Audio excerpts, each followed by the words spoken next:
पदों के चुनाव मेयर की गैर मौजूदगी बताई जा रही है वजह। 10 मई के बाद हो सकते हैं चुनाव, सूत्रों के हवाले से खबर। अब तक कोई आधिकारिक घोषणा नहीं हुई है। तो इस वक्त की बड़ी खबर, सूत्रों के हवाले से बड़ी खबर मिल रही है। गुरुग्राम में टला है मेयर चुनाव, सीनियर डिप्टी मेयर का चुनाव भी स्थगित कर दिया गया है।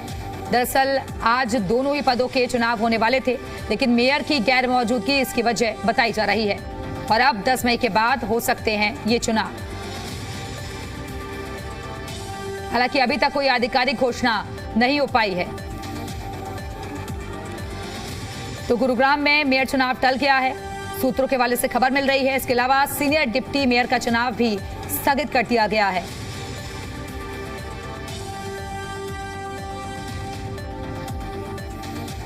और इसी खबर पर और ज्यादा बातचीत के लिए हमारे साथ हमारे सहयोगी वेदेंद्र भारद्वाज इस वक्त जुड़ गए हैं। वेदेंद्र, मेयर चुनाव जो थे वो फिलहाल टल गए हैं और सीनियर डिप्टी मेयर का चुनाव भी स्थगित कर दिया गया है, क्या जानकारी इसको लेकर? देखिए, बिल्कुल आज गुरुग्राम नगर निगम के सीनियर डिप्टी मेयर और डिप्टी मेयर का चुनाव होना था, लेकिन अभी जिस तरह से जो संगठन के तौर पर कोई सहमति नहीं बन पाई थी उम्मीदवारों के नाम पर, क्योंकि लगभग 5 से 6 नाम अभी भी पैनल में ऊपर दिए गए थे पार्टी हाईकमान को।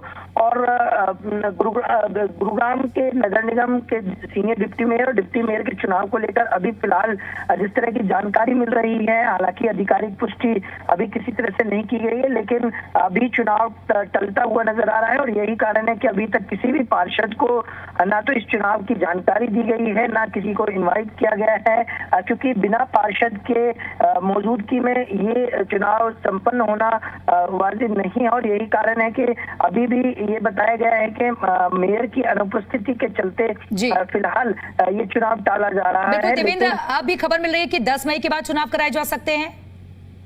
देखिए, बिल्कुल सबसे महत्वपूर्ण बात ये भी बताया जा रहा है कि अगले 10 तारीख के यानी कि 10 मई के बाद दोनों ही पदों पर चुनाव कराया जा सकता है, क्योंकि अभी भी जो 6 से 7 नाम जो हाईकमान के पास भेजे गए हैं उस पर सहमति नहीं बन पाई थी और इसी के चलते संगठन के तौर पर इस चुनाव को टाला गया है। और कुछ ही देर में आधिकारिक पुष्टि भी नगर निगम अधिकारियों या संगठन के तौर पर की जा सकती है। बिल्कुल, तो अब से थोड़ी देर में इसकी आधिकारिक पुष्टि भी हो सकती है। फिलहाल के लिए बहुत बहुत शुक्रिया आपका इस जानकारी के लिए।